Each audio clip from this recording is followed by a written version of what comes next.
जय हिंद students, welcome back again. This is Divyanshu Pandey. आज के सेशन में हम इंडियन आर्मी के कैप्टन, वो भी राष्ट्रीय राइफल्स के डिसमिसल के बारे में जानेंगे, जिसको फेक इनकाउंटर केस में जो है अब उनके पद से और उनकी सेवा से हटा दिया गया है। तो ये पूरा मामला क्या है तो जानेंगे। शुरुआत करते हैं आज के सेशन की। हम जानते हैं कि भारतीय थल सेना हमारे पूरे भारत के भूभाग पर हमारे सीमाओं की सुरक्षा किया करती है, जहां पर समय समय पर हम देखते हैं कि फेक इनकाउंटर के केसेस भी आते हैं। और यही फेक इनकाउंटर का केस 2020 का है, जहां पर अब इंडियन आर्मी के कोर्ट के द्वारा आपका निर्णय आया है और उसके बाद सिविल कोर्ट का भी निर्णय है। तो वहां पर इंडियन आर्मी के द्वारा कैप्टन भूपेंद्र सिंह, जो कि 3 सिविलियंस के किलिंग्स के लिए जिम्मेदार हैं, अब उनको सेवा से हटा दिया गया है, यानी कि आर्मी से डिसमिस कर दिया गया है। सबसे बड़ी खबर यह है, साउथ कश्मीर के आशिमपुरा में जुलाई 2020 में एक इनकाउंटर हुआ था और उस इनकाउंटर में 3 सिविलियंस आपके मारे गए थे। उनको कैप्टन के द्वारा जो है एज अ टेररिस्ट लेबल किया गया था, लेकिन जब जांच हुई तो इनको लगभग 3 साल आपकी जेल में रहना पड़ा। और अब ये पाया गया है कि ये जो इनकाउंटर था वो इन्हीं के द्वारा किया गया था और इन्होंने उनको एज अ टेररिस्ट आपका लेबल कर दिया था, जिसमें 3 साल तक जो है आपके लीगल प्रोसीडिंग्स चलती है।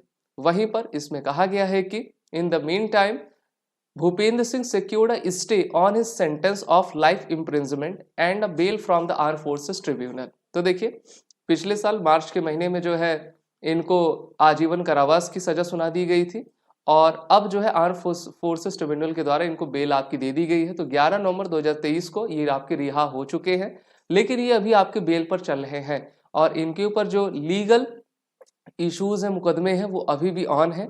लेकिन बड़ी बात कैप्टन भूपेंद्र सिंह के लिए ये है, जो कि राष्ट्रीय राइफल 62 से बिलोंग करते हैं, उनको अब बेल मिल चुकी है और वो अपने इस कानूनी जंग को आपका लड़ रहे हैं। और अगर हम बात करते हैं हायर आर्मी अथॉरिटीज की, तो इन्होंने जो है एक बार फिर से इस मैटर को रिव्यू किया है और दोनों तरफ से क्या क्या पक्ष आपके कहे जा रहे हैं इसको आपको चलाया जा रहा है। इसमें राजनीति भी हो रही है। बहुत सारे जम्मू कश्मीर के टॉप जो लीडर्स हैं उनके द्वारा भी कहा जा रहा है कि किस प्रकार से कभी कभी सेनाओं के द्वारा जो है इलीगल किलिंग्स आपकी कर दी जाती है, जिससे कि मेनली हमारे सिविलियंस को कष्ट आपका पहुंचता है। Singh who joined the army in 2015 will now B deprived of pensionary and all other benefits, यानी कि जितनी भी उनको बेनिफिट्स मिला करते थे, चाहे पेंशन हो या फिर सैलरी हो, सबसे उनको हाथ धोना पड़ चुका है और लगभग 3 साल वो आपके जेल में भी रहे थे। अच्छा, होता क्या है, तो जम्मू कश्मीर के राजौरी डिस्ट्रिक्ट में इम्तियाज अहमद, अबरार अहमद और मोहम्मद इब्रार, ये हिली विलेज रिमोट एरियाज में थे। जुलाई 2020 में जो है इन पर जो कैप्टन भूपेंद्र सिंह थे उन पर एबडक्ट करने का आरोप और इनकी किलिंग करने का आरोप लगता है और इस पर यह पाया जाता है कि हाँ, उनके द्वारा ये चीज आपका किया गया था और अपने सीनियर ऑफिसर को बिना जानकारी में लिए इन्होंने इस आपके कार्रवाई को अंजाम दिया था और इस प्रकार से जो है इन पर मुकदमा चलता है और इनको फिर आजीवन कारावास दे दिया जाता है। लेकिन अभी इनको बेल आपका मिला हुआ है और ये किस प्रकार से अब आगे की अदालत में लेकर इस अपने कार्रवाई को जाएंगे, इसको देखना होगा। अपने 25 पेजेस के ऑर्डर में कोर्ट के द्वारा कहा गया है कि the tribunal said Singh could not have any motive for the action and conducted such an operation without the knowledge of his senior, यानी कि उनका कोई मोटिव नहीं रहा होगा और ये चीजें उनसे हो गई होंगी और उन्होंने अपने सीनियर ऑफिसर्स को जो है अपने इस आपके एक्शन में नहीं लिया होगा। तो इस पर ये बड़ी बात आई है और ये जो लाइन है इसी पर जो है इन बेस पर इनको आपकी बेल मिली हुई है। Completing general court martial proceeding in less than a year, Army Court in March this year recommended life imprisonment for captain, subject to confirmation by the higher authorities।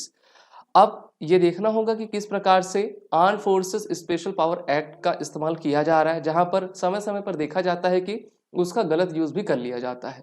अगर वो 3 नागरिक पूरी तरीके से निर्दोष निकलते हैं तो ये देखा जाएगा कि इंडियन आर्मी अपने ऑफिसर्स को किस प्रकार से आपका मेंटेन और गवर्न कर रही है, जिससे कि भविष्य में किसी प्रकार के ऐसे सूचनाओं की प्राप्ति हमको ना हो सके और ना ही ऐसे कृत्य आपके किए जा सके।